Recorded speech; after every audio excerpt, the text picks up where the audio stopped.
So the doors can be open to allow any visitors into the public gallery. I thought he was going to lock the doors.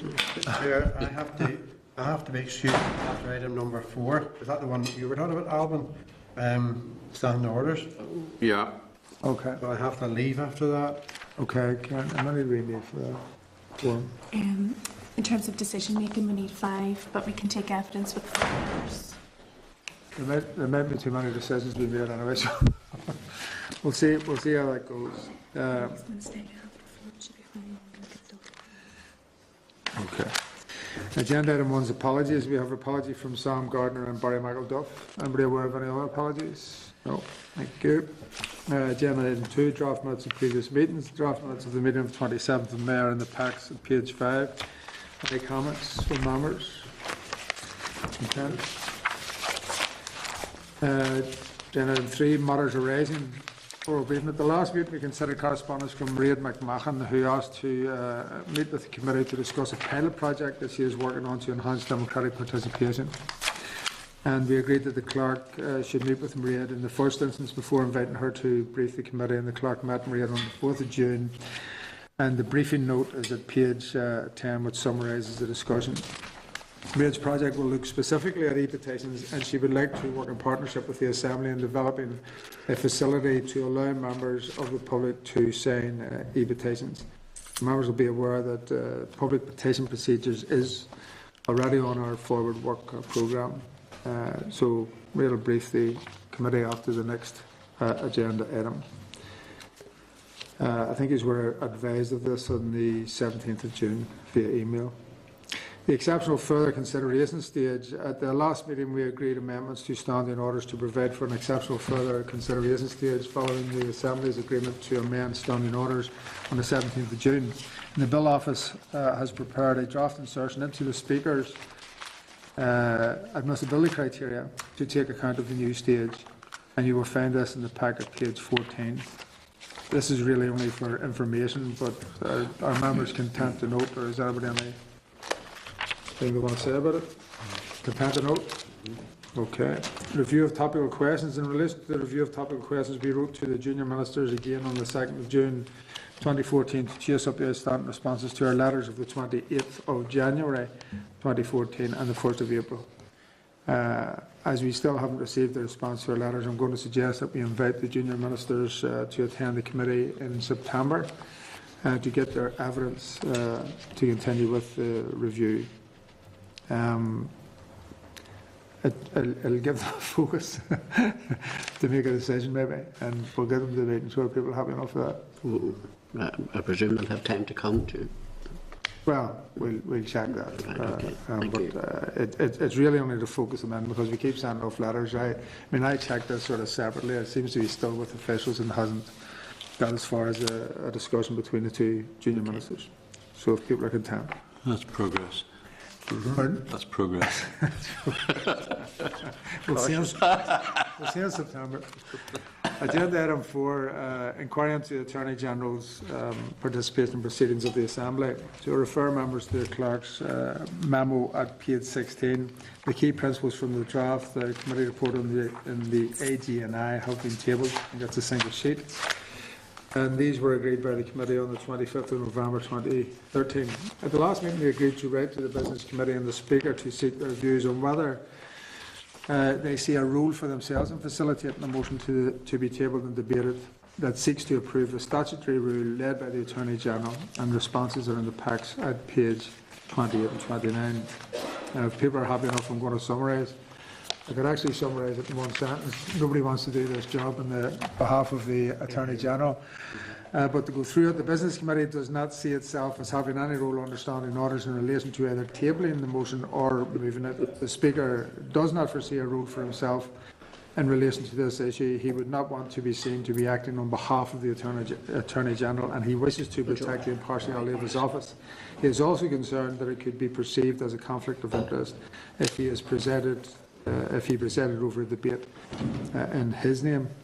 So we need to consider how to take this issue forward.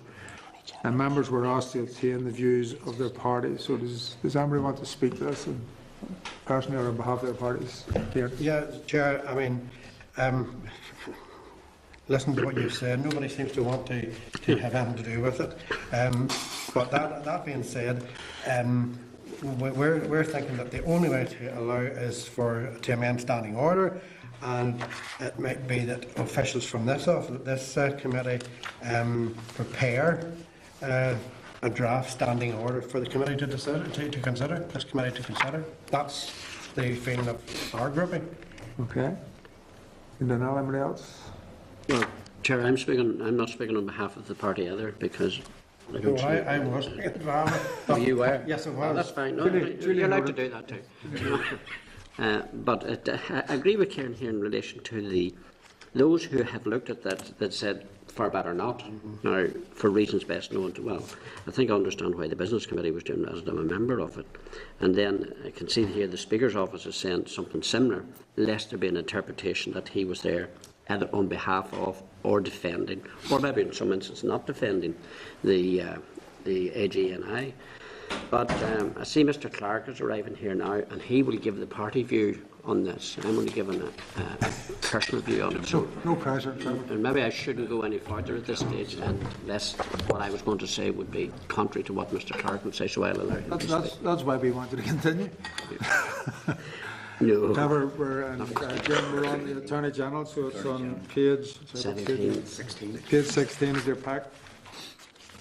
And if I could quite quickly summarise, nobody else seems to want to take on the job of putting forward a statutory rule which the Attorney General might lay, for reasons that I suppose are a bit obvious, and the Speaker doesn't want to break into a conflict of interest, or be presiding over something which he puts forward, and the Business Committee don't want to do it either for fairly similar reasons. So we've opened it up for anybody's opinion on that, and for party views as well.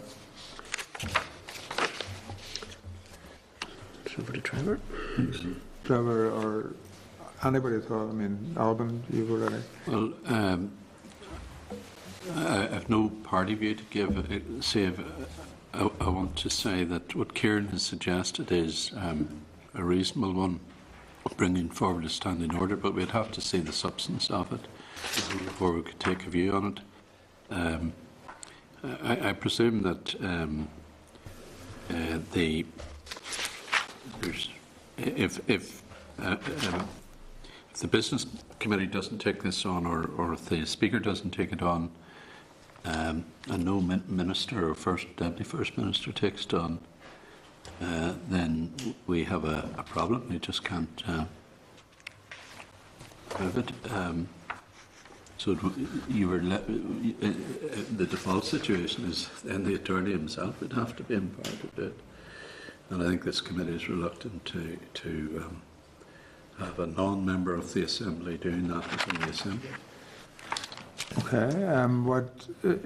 If I read the mood of this committee. No, and I think that fairly accurately described, although let me come in on that in terms of we've had a bit of discussion in our party, and because we have gone through this process, and because we've found that nobody else wants to, no Minister or Speaker wants to get up and put the case, because they would also have to answer the questions and all of that. We're at least moving towards the idea that on this specific issue of rules that he is able to attend and to answer questions.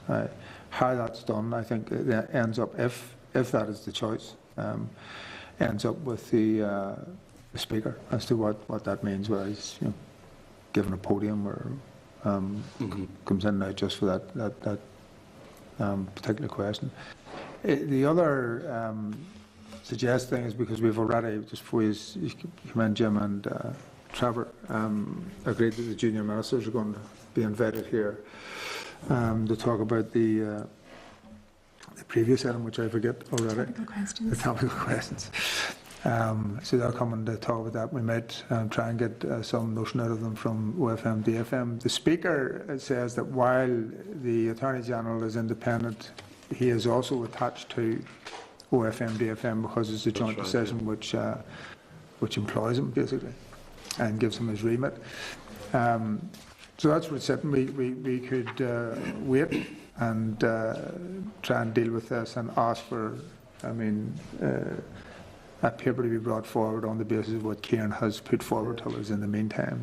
Maybe that's a way forward. But Trevor or Jim, Well, firstly, apologies for late. For we're in another meeting in the Senate chamber. The DSD was meeting, and I think Paul is still running late because some members stayed behind. But I'm happy to wait in terms of see what the paper that comes forward. But it's not very straightforward in terms of how we take this one forward. To be honest, I think it is a bit of a conundrum because personally I would have a lot of resistance to opening up the front of the unelected attorney coming to the chamber to hold court on these and other issues. I can understand why the Speaker wouldn't want to get involved. Since the attorney is appointed by OFM-DFM, he's sort of like an arm's length body as far as they're concerned, I would have thought if anyone's the proper person to do it, it probably is OFM-DFM. But not ideal either, and maybe we should tax the junior ministers when they come about why they wouldn't and shouldn't do it. Chair, if we just on the point that Jim makes in relation to I couldn't hear you. just in relation to the point that Jim makes in relation to OFM-DFM might be best placed, I think he said, to do it. That might be a further contamination, in my estimation, because I would have thought that the further the Attorney General is away from any department, I think that's a degree of transparency that we should maybe welcome and try to encourage. Now, and in saying that, I don't have any magic formula up my sleeve and saying, but here is the ideal way to do it, because I don't think there is an ideal way to do it. I think there might be a best way to do it, but as yet we haven't just found that. Well, trying to marry those two positions, can we take it that Kieran has put a proposition which is bring forward a paper as to what that would mean, and we can also put it to September, and the two junior ministers are invited to speak on behalf of the executive, well, OFM-DFM and the executive, and get their views of that, or people consensus. Are you content with that? Can you do the paper? Well, Chair, would this paper that we speak about, would that also include the best way to do it? Well, I think it would be an absence paper, and I suppose, in fairness to the officials, they've already produced a couple of papers which are putting out the possibilities. Bearing in mind our view, it was a general view that the non-elected AG should not be in the chamber; that should be for elected representatives. What I'm picking up from, and I mean I was part of this discussion, from the discussion we're having now, is that we may be forced to look at, I'm not saying we are, may be forced to look at a situation where the AG would be in the room, and it does bring in your point. You know, if in the end your point is that they are contaminated by really any minister, then you could be left with little option but to have some facility for the Attorney General to put the rule and to defend it or otherwise. Well, Chair, then I think that the paper has to contain what is in the estimate of the officers here, saying this is the best. It mightn't be the perfect way, but this is the best way to do it. Now, we've tried the Business Committee and we've got the result there. We've tried the Speaker's Office and we've got the result there. So there has to be then something that says, well, in our opinion, here is the best way, and then let this committee deliberate on it or not. Are officials happy enough? Yeah, we can bring Okay. a number of options, yeah. Okay. Fair enough, yeah. We're happy enough to move on. Agenda item 5 is public petitions procedure, and Maria McMahon is in the room, I believe. So do you want to have a seat, Maria? You're very, very welcome. And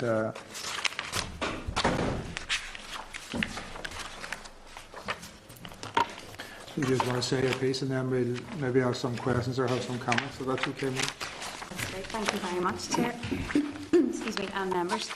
for allowing me to take some time to talk to you today. Excuse me 1 second, Maria. It's just the Maria's submission is at page 31 in your packs, just in case you just want to remind yourself. And it's also, there's a separate one tabled. There was a glitch, just an electronic pack, an additional page was added blank, so just retabled the same paper again. There's really no difference in the paper. Sorry, Maria. Thank you. Just to give you a little bit of background about myself, for the last 3 years I've worked in the third sector in a couple of different voluntary and community organisations, and prior to that, for 6 years, I was a civil servant. So on the basis of all that experience, opening up government and connecting people to political institutions is something I feel really strongly about. So when I was selected to apply for the Spot and Invest programme, I recognised this as an opportunity for them to put their money where my mouth was. The rationale of the Spot and Invest programme is to develop leaders in the third sector to deliver change in an aspect of civic life in Northern Ireland. Having observed declining voter turnout at elections and listened to people criticising local politicians without making any constructive contribution, I wanted to deliver a small change that would go some way towards decreasing the gap between people and politics. Having explored different mechanisms of public participation elsewhere, it quickly became clear to me that one simple way of doing this would be through online engagement. We live in a world where fewer people will exercise their right to vote, but many will express their opinions through online campaigns. And if you look at a very quick example of the Save the Exploris Aquarium campaign, in the first 6 days, almost 25,000 people liked that campaign on Facebook. So there's clearly an appetite there amongst people to engage in that way. So for me, the next step was to try to convince the Assembly of the value of this direct means of public engagement. I know direct public petitioning is something that has been considered in the past, so today I'm hoping to reinvigorate that debate. One thing I'd really like to emphasise is that the aim of this project is not to inundate the offices and inboxes of MLAs with repeated correspondence about issues that are either constituency specific or don't actually provide any genuine indication of the levels of public support. Instead, what this system would do would be harnessing all of this passion and energy in one place, which will enable the Assembly as a whole to respond as it deems appropriate. That will also be a better way of managing individual expectations, as people who engage at the outset will know that a response will only be triggered when a petition reaches an agreed level of support. Seeing that real response from the Assembly will probably also be more meaningful than several thousand people receiving a standard response letter from an MLA's office. Not that I'm suggesting for a second that they're just copied and pasted, but in the event that they might be. I know there are similar schemes out there, but I also know that private consultants charge for this level of access.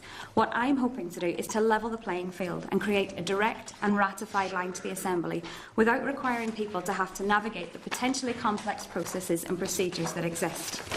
And crucially, this is as much about the response offered by the Assembly as it is about creating a platform for people to petition. What I don't want to do is simply build a tool to beat politicians with, or to march a whole load of people up a hill and abandon them. I want to show those people that these people on the hill will listen to them if they engage in this way. To conclude, I want to emphasise that this is about making access to these institutions easier.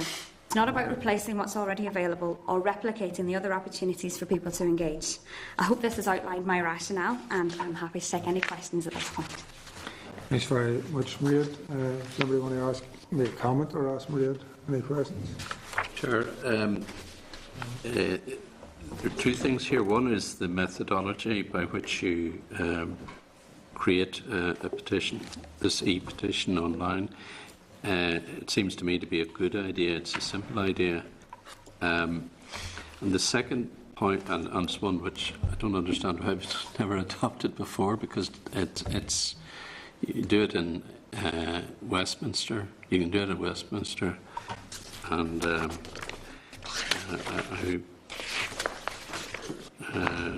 would think that has worked reasonably well in the context of Westminster. Mm-hmm. But the other point is really, what do you do with a petition once it's found its way into the Assembly? And it seems to me that you never really know what's happened to a petition. You give it to the Speaker and he gives it to the Minister, and then it sort of disappears. Now, the act of bringing a petition in itself is a good one. I mean, for example, Arlene Foster brought one last week in relation to, I think it was the school in a school in Pretoria, and she did it very effectively. But once that's done, it seems to sort of die the death. And I'm just wondering what you're suggesting there in relation to how you deal with the petition after it's gotten into the Assembly, either through the current method or through an e-petition. Okay. Just to go back very quickly, you made a point about Westminster and how popular it had been. In the first 6 months since the Westminster scheme was launched, there were more than 3.5 million signatures submitted to more than 11,000 public petitions. However, only 8 petitions actually passed the threshold. So it shows that if they're set up properly, there is a way to filter out a lot of them that perhaps don't reach the level of support. If you set the threshold appropriately, that should manage that system for you. Looking at how a petition should be responded to, obviously that would be a matter for the Assembly to decide itself. If you were to ask me what I thought a good model was, I would suggest the Welsh model. The Welsh Assembly have a petitions committee, and it's for them to decide the appropriate course of action once a petition reaches their threshold. In terms of the courses of action open to them, they can write to the Welsh Government for further information or clarification on the issue. They can invite petitioners or other relevant organisations to present oral evidence to them. They can seek research or legal advice through the Assembly's Research and Legal Services.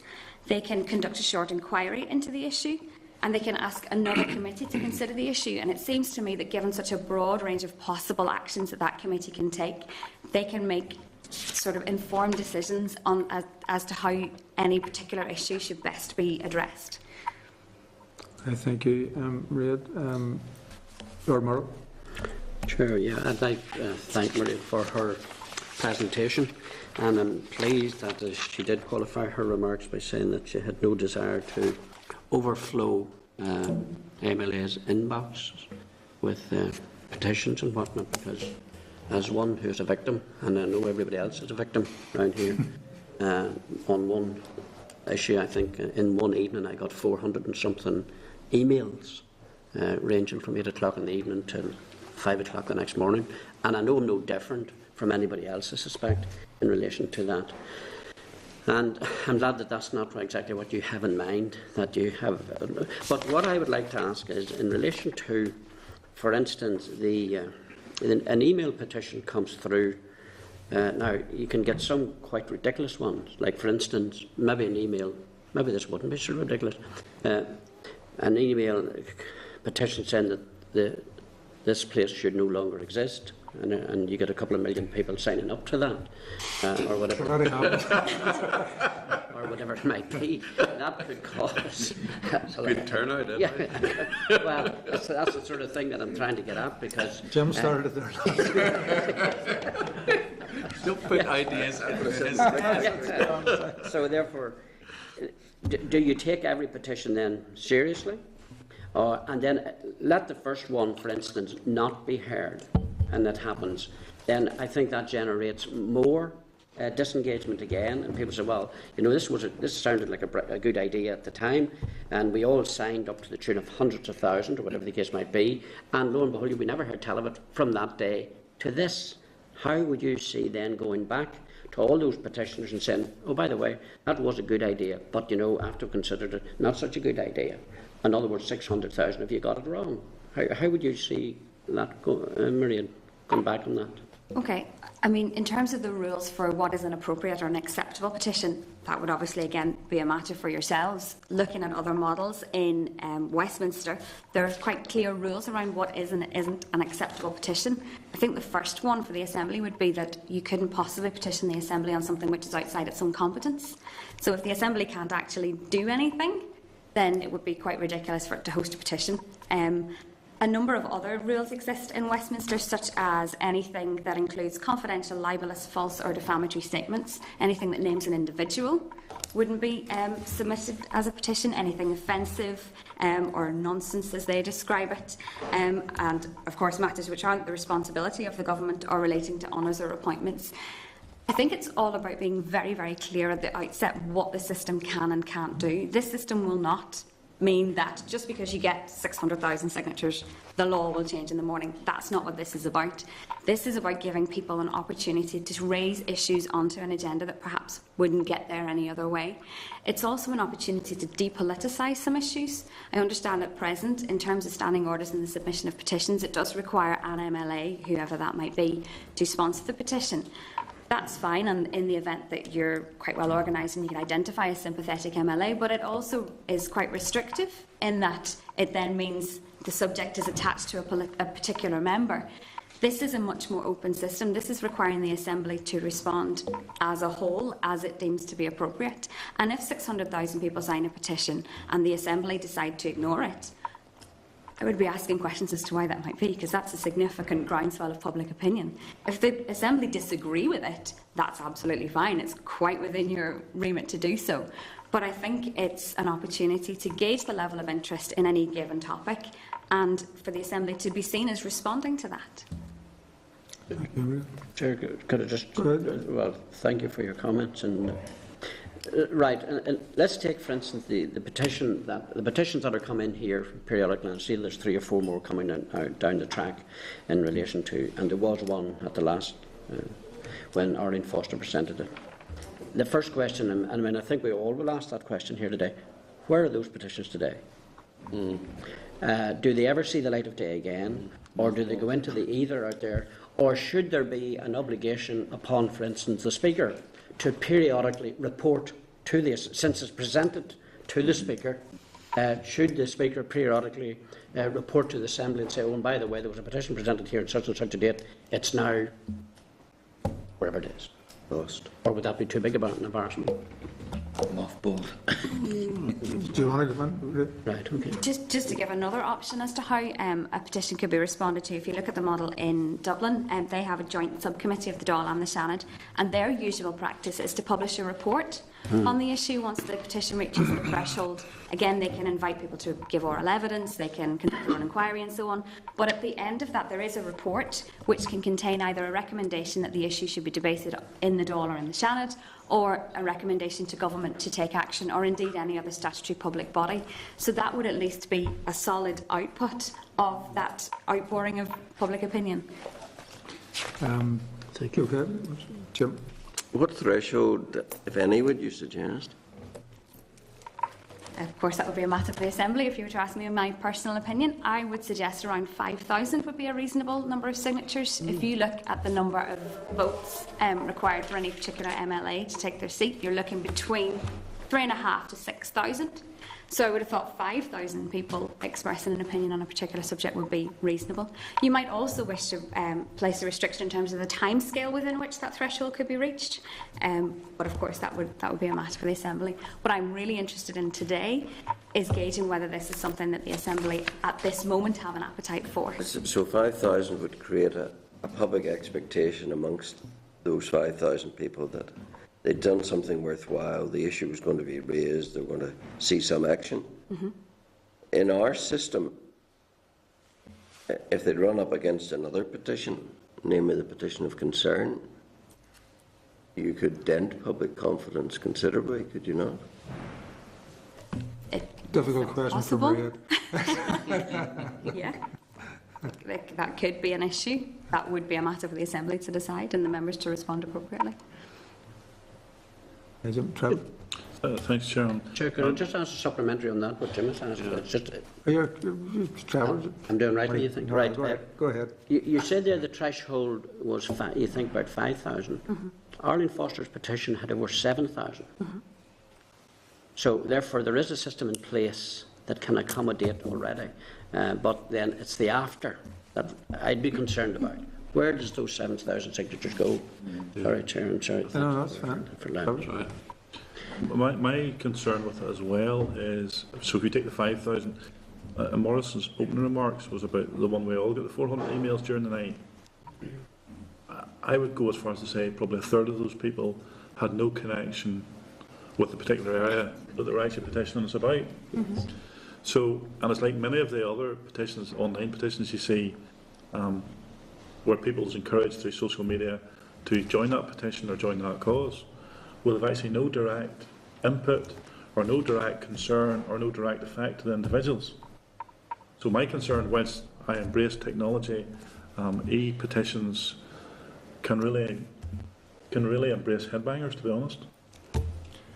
Although can I make the point, what you're suggesting is that what has been described there already exists. In other words, it's been described, except that a single MLS ticket. Whereas if you have a system where it goes into a filter system which can say this is an acceptable or is not an acceptable, then it sort of takes that point and funnels it in a way. I'm not trying to speak for you, Maria. It was just. Please feel free. That is exactly what I was going to say in response to that. It's about setting up the rules to ensure exactly that. Those ridiculous petitions don't ever get anywhere and don't get through. But the problem with that will also dim confidence, because those who take time to form that petition, if it's not going to get through, are going to feel let down by the system. The other thing about that is petitions, again, are generally populist, and they actually don't look at the consequence of what sometimes people are asking for. So, whilst people may do it with good intentions, the whole purpose of it is really a populist view. Don't really know the workings of it and the effect that it's going to have. So, I mean, I could sit at home tonight and join a lot of petitions, knowing fine well that there's no chance in reality of those actually happening. But it may be the populist view, but many, in my opinion, are just populist and not realistic. So how would you decide, Maria, in terms of filtering out whether something was populist or going to be a reality? Well, I mean, I certainly wouldn't have any decision-making role in that whatsoever. And I'm not trying to delegate here, but that really would be a matter for the Assembly to decide in terms of determining the rules.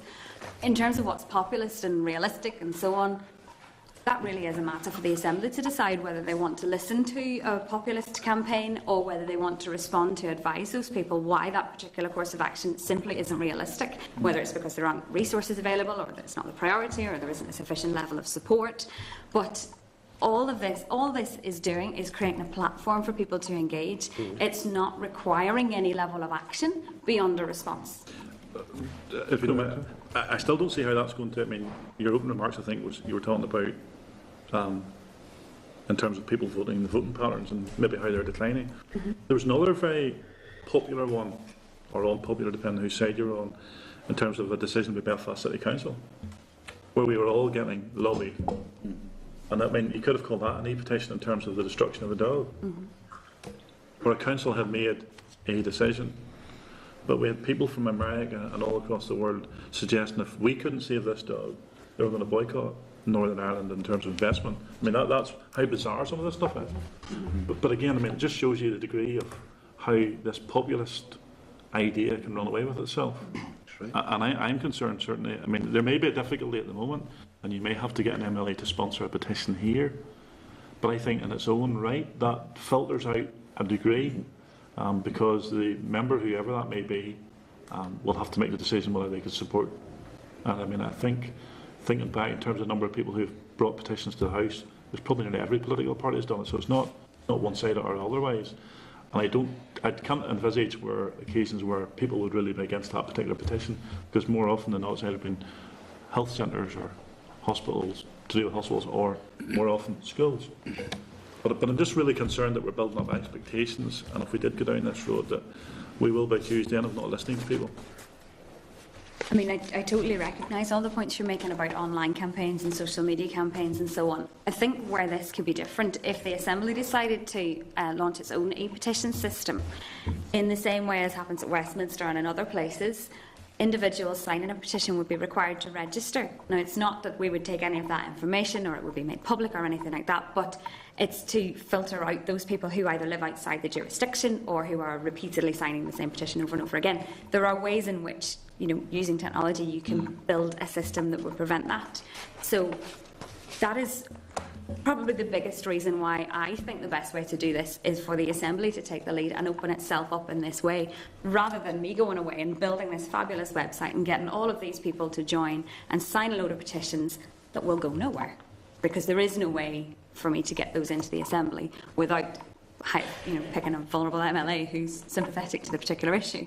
So I think there are ways around all of those things. What I'm really interested in is whether the Assembly is ready to explore that step at this stage. Okay, thank you, Maria. I just have You okay, Trevor, finish it? I really only have one question, because a lot of the questions you've already answered, and it's straightforward. Are you suggesting this in addition, as additional to what exists, or as a replacement for? No, absolutely in addition to what exists. Addition to. Yeah. Okay. If you, I'm going to suggest, if it's okay, Maria, I know you're obviously very passionate about the issue. We're going to have a discussion on the basis of the information that you give us after you've left. Thank you. Just in fairness to you and in fairness to the members, if that's okay. But we will be in touch with you very shortly. Could we ask Maria, was there any issue that prompted her to want to do this? Yeah? No particular issue, except that it is a genuine political geek in me that really wants to see more people connected with political institutions here. I just see there's a gap. Having worked up here, you hear people talking about the Stormont bubble and so on, and I do think it's a phenomenon that exists, and I do think more people need to be engaged in what's going on here and interested and participating in discussions and debates and so on. That's my motivation. And you feel As it that is. the Nolan Show doesn't adequately do that? No, I don't feel it does. He's Okay. passed after that answer. That's a good question. What would Stephen Nolan say? I'd put him out of business. How many e-petitions would he put in? Somehow I doubt it'll put Stephen Nolan out of business. You know Stephen very well. You could ask. I do know Stephen very well, and he'll no doubt talk about this for at least 4 programmes, if we give him the right headline. Maria, thanks very much. Very much. Thank you. Thanks very much for the information.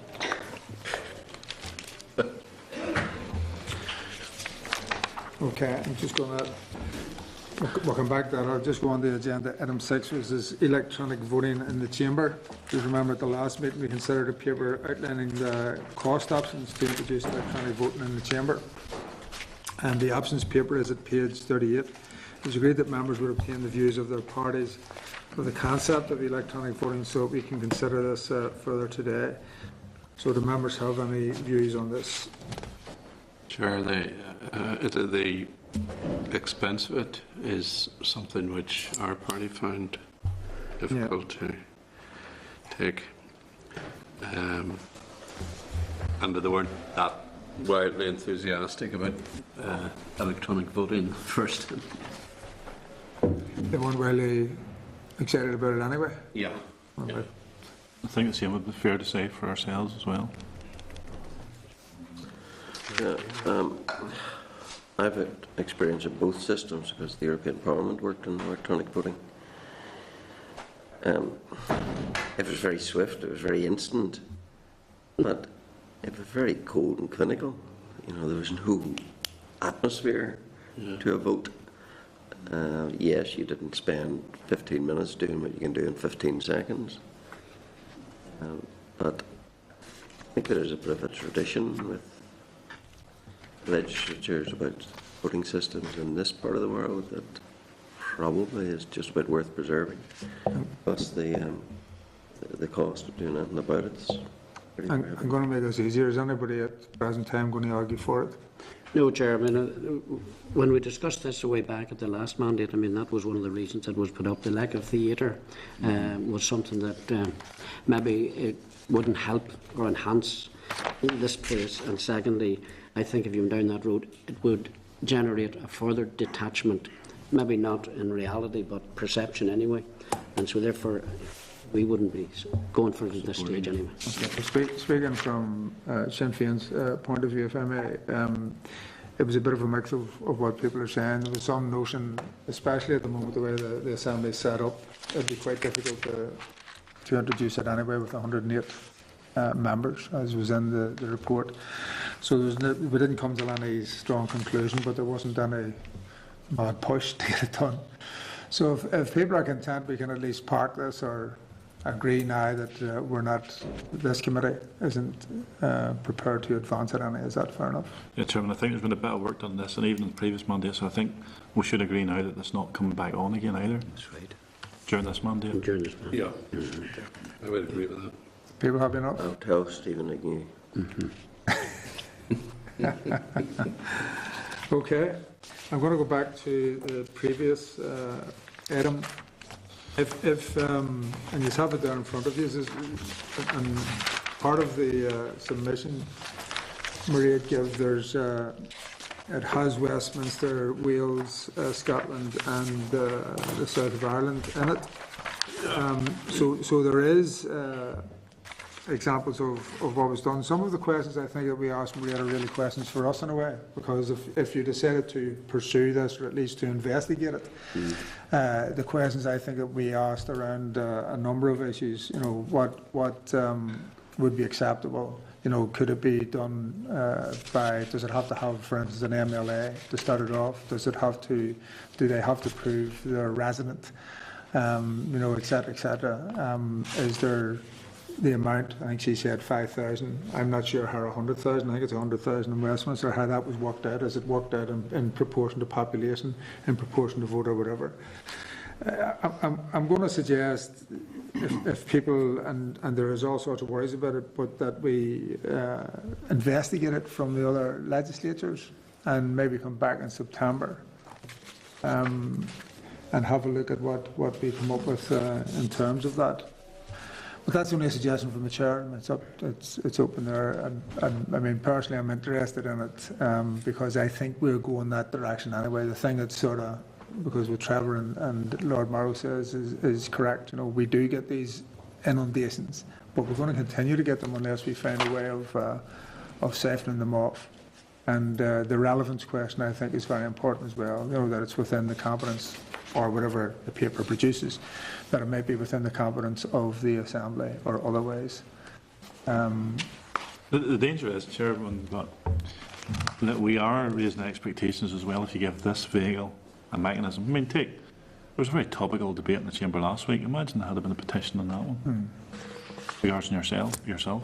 I'm sure tens of thousands would have been happy to sign that petition. But given this Assembly couldn't resolve itself to actually carry out a sanction. So you have a public opinion, you take that, you embrace that, but then you dismiss it because of the mechanisms in this Assembly. I don't disagree with that. I just, my notion, to tell you the truth, is let's get more information and look at it. This isn't, and I want to be able to say to Maria McMahon that we're looking at it, because if I understand what Maria's talking about, is she's talking about setting up a system anyway. So you might end up with this system without the type of controls we're talking about. Sorry, Alvin. The other point, Chair, is what do you do with petitions afterwards, or what happens to them? And I think what she's raised initially is the e-petition, but she's actually raised a very interesting point. What really happens to petitions? And actually nothing happens, when you analyse it, because you don't. I've introduced 3 or 4 petitions. I don't know what. It's just a PR exercise. They are PR exercise, and but there must be some mechanism. We have to look at some mechanism to either trace the journey of the petition after it's presented to the Speaker, and to maybe get a report back in 6 months' time or something like that. I think the example she used, one of the possibilities was Wales, where there is a committee on petitions, which means that the committee would have at least some Power. I don't want some power, certainly some influence, maybe not power. That's a difficulty. It might be influence to say, well, there has to be a motion on this. You can't imagine many volunteers wanting to be on that committee, can you? Well, Chair, I don't think this should just be killed off. I think it deserves even going back to the parties if they wish. And I mean, I think there is one thing that has come out of this today is the question: what is the life of a petition after its presentation? That's right. Where does it go? How does it exist from there on in? And as Alvin said, others have presented petitions here, and I suspect, they never heard of them from that day to this. Mm-hmm.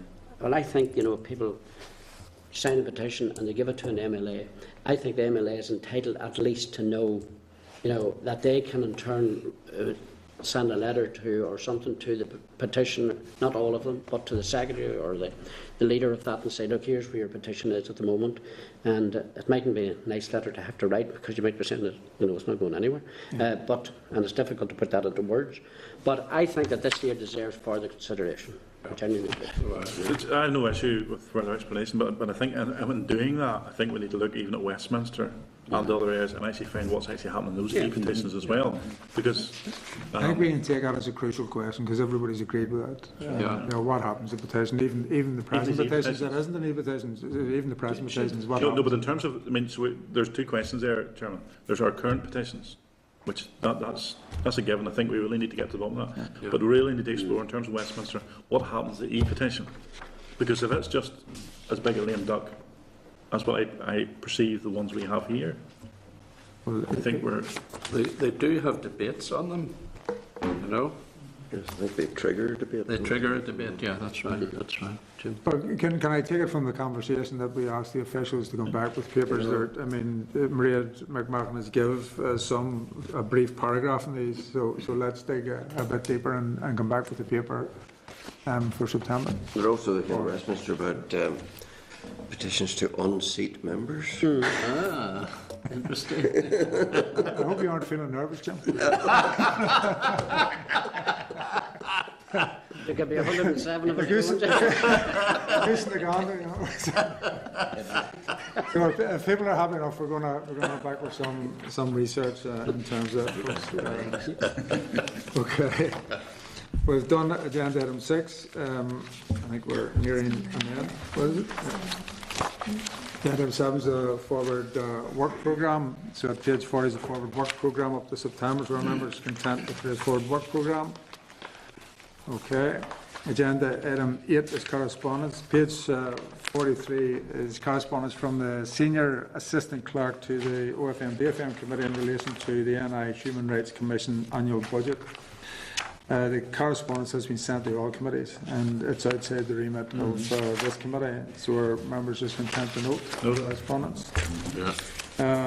Agenda item 9, any other business. In advance of the summer recess, it's normal practice for committees to delegate authority to the chairperson and deputy chairperson to submit views on releasing or withholding information in any non-routine or contentious freedom of information requests that are received during the recess. At the first meeting after recess, the committee would be advised of any such requests and the views expressed by the chairperson and or deputy chairperson and the response issued by the FOI unit. So our members content that this continues as a practice? Yeah. Okay. Are there any other issues of business? No. Date and time is Tuesday, 23rd of September at 1 p.m. in this room, room 29. Thank you, folks.